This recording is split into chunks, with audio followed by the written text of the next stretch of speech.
देखिए, आज पटना की जो प्रशासनिक व्यवस्था है, आज बहुत कारणों से परेशानी की ज़द में इस वक्त देखी जा सकती है। प्रशासनिक व्यवस्था में कहें तो हालांकि मुस्तैदी तो है, हर चौक चौराहे पे मुस्तैदी है, लेकिन स्थिति क्या है कि एक तरफ छात्रों का आंदोलन तो दूसरे तरफ धरना और प्रदर्शन। धरना प्रदर्शन की बात अगर करें तो विरोध प्रदर्शन भारतीय जनता पार्टी के तरफ से कांग्रेस कार्यालय तक किया जा रहा था और इसके बाद जो हश्र हुआ, जो घटना घटी, वो हम आपको विजुअल में दिखा रहे हैं। ज़रा गौर कीजिए विजुअल में क्या कुछ चल रहा है और किस तरह की स्थिति इस वक्त देखी जा सकती है।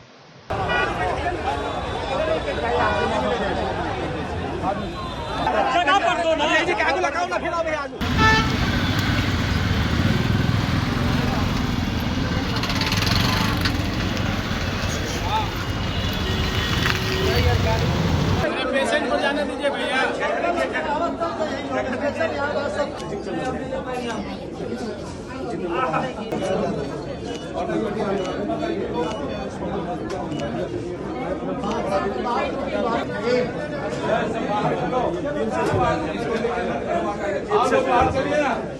आगे बढ़ते हैं भाई। भारतीय जनता पार्टी के कार्यकर्ता हैं जो इस वक्त हॉस्पिटलाइज हो चुके हैं। किसी का सर फूटा है, किसी के हाथ में चोट है तो किसी के पैर में चोट लगी है। संजय सरावगी हैं, प्रदेश अध्यक्ष हैं बिहार भारतीय जनता पार्टी के। सबका कुशल क्षेम पूछ रहे हैं। हालांकि नेतृत्व इन्हीं का था उस प्रदर्शन के लिए, विरोध प्रदर्शन के लिए। आगे बढ़ते हैं, हमारे साथ प्रबुद्ध प्रवक्ता हैं रंजन सिंह जी लोजपा रामविलास के। इनसे हम जानने का प्रयास करते हैं कि जो स्थिति देखी जा रही है पटना में, क्या आपको लगता है कि प्रशासनिक व्यवस्था हमारे यहाँ और मजबूत करने की ज़रूरत है या फिर जो विधायिका है इसमें कुछ तब्दीलियाँ लाने की आवश्यकता है? सबसे पहले आपके दर्शकों को नमस्कार और ब्रजेंद्र भाई आपको धन्यवाद। देखिए, हमारे नेता आदरणीय श्री चिराग पासवान जी हमेशा कहते रहे हैं कि लोकतंत्र में हिंसा का कोई जगह नहीं है।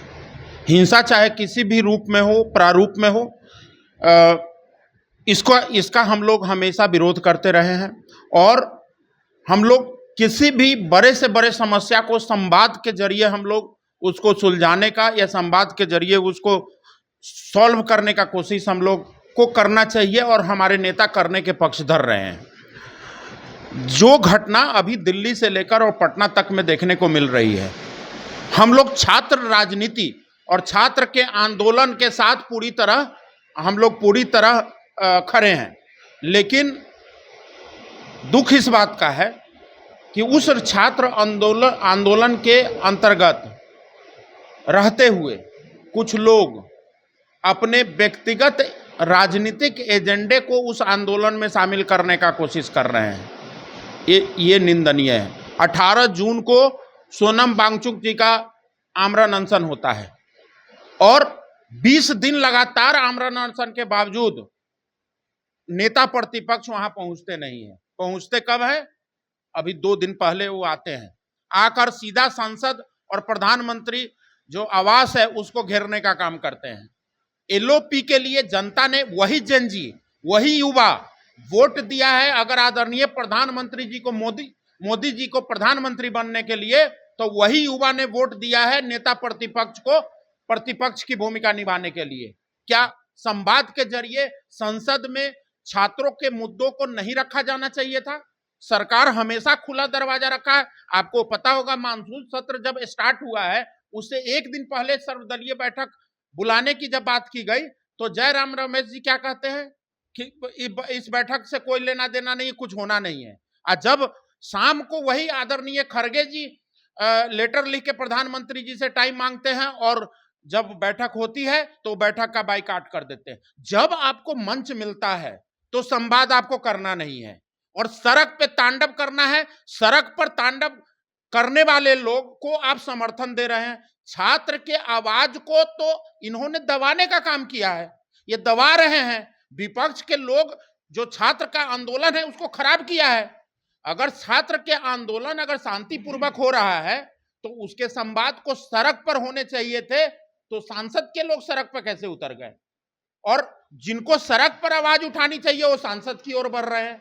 तो संसद की ओर क्या उनको जाने का लोकतांत्रिक अधिकार है? रंजन सिंह जी, एक सवाल जो बड़ा अहम है, अब जो बताने की आवश्यकता भी है और आपसे जानने की भी आवश्यकता है, खास करके हमारे दर्शक जो हैं वो जानना बहुत ज़रूरी समझते हैं इस चीज़ को।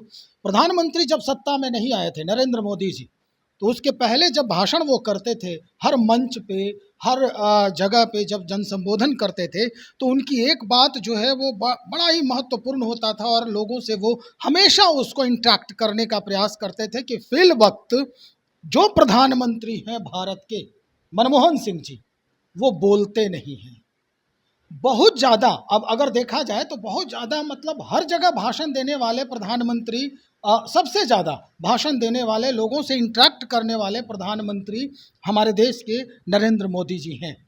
इस मसले पर उनकी बोली एकदम से बाहर नहीं आ रही है, क्या हो सकता है कारण? आदरणीय प्रधानमंत्री जी, जो नीट लीक पेपर मामला रहा है उस पर उन्होंने सार्वजनिक तौर पर बयान दिया है कि यह महापाप है, घोर पाप है और इस पाप से हमें निकलना होगा।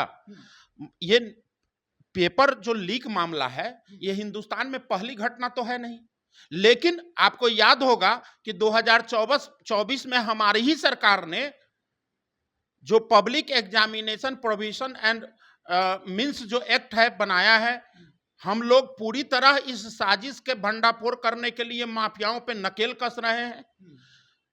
20 दिन के अंदर ये नीट जैसी पेपर को हम लोगों ने सेना के अधीनस्थ रखते हुए हम लोग कड़ी सुरक्षा व्यवस्था में हम लोग नीट का एग्जाम कराते हैं। 11,25,000 बच्चों के घर में मिठाइयां बंट रही है, वो मिठाई हजम नहीं हो रहा है। अब जो 11,21,000 बच्चे नीट क्वालिफाई किए हैं वो अपने कॉलेज को ढूंढने जा रहे हैं। वो लड़के अपने जीडी के माध्यम से कौन सा बेहतर कॉलेज होगा उसकी तैयारी में लगे हैं, और कौन लोग हैं जो जंतर मंतर से सीधा संसद भवन की ओर कूच कर रहे हैं। और पेपर लीक हो रहा है कि नहीं? मैं आपको ये चीज बता रहा हूं, क्यों कानून कभी भी बनता है उसको प्रोविजन करने के लिए, उसको रोकने के लिए। इलिमिनेट कभी क्राइम कभी इलिमिनेट हुआ है क्या? अगर आप मानते हैं कि पेपर लीक हो रहा है? पेपर लीक हुआ है तभी तो इतना हंगामा है। तो ये भी मानना होगा आपको, या आप मान भी रहे होंगे कि जब इतने मुस्तैदी से चाक चौबंद सुरक्षा व्यवस्था में ये परीक्षा की जा रही है, ली जा रही है, तो कहीं ना कहीं व्यवस्था की फेल्युरिटी दिख रही है सामने, पेपर लीक हो जा रहा है। मैंने कब कहा कि छात्रों के साथ न्याय नहीं होना चाहिए? मैंने कब कहा कि सिस्टम का फेल्योर नहीं है? सिस्टम का फेल्योर नहीं है। अगर पेपर लीक हुई है तो कहीं नहीं कहीं सिस्टम में लूप होल रही है। वो मैं और मेरे नेता, मेरे पार्टी हमेशा मानते रहे हैं कि उस सिस्टम को दुरुस्त करने की जरूरत है, लेकिन वो दुरुस्त संसद भवन में किया जाएगा।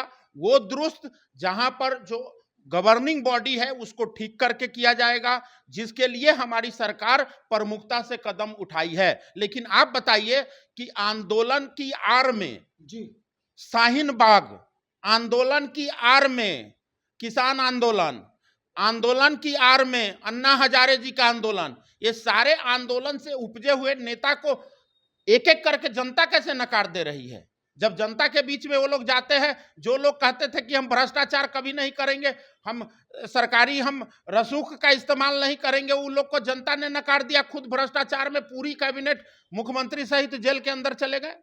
ये आम आदमी पार्टी का गुंडाई कोई छुपा हुआ तो नहीं ना है, जिसको भ्रष्टाचार के प्रकाष्ठा पर जाकर उन्होंने, ऐसा कभी भारत के और पूरे विश्व के इतिहास में नहीं हुआ होगा कि पूरी मुख्यमंत्री सहित पूरी कैबिनेट जेल के अंदर चला गया हो और कैबिनेट की बैठक जेल में होती हो। यह हिंदुस्तान में ही हुआ है और यही आम आदमी पार्टी ने किया, जो भ्रष्टाचार मिटाने का कसम खाते थे।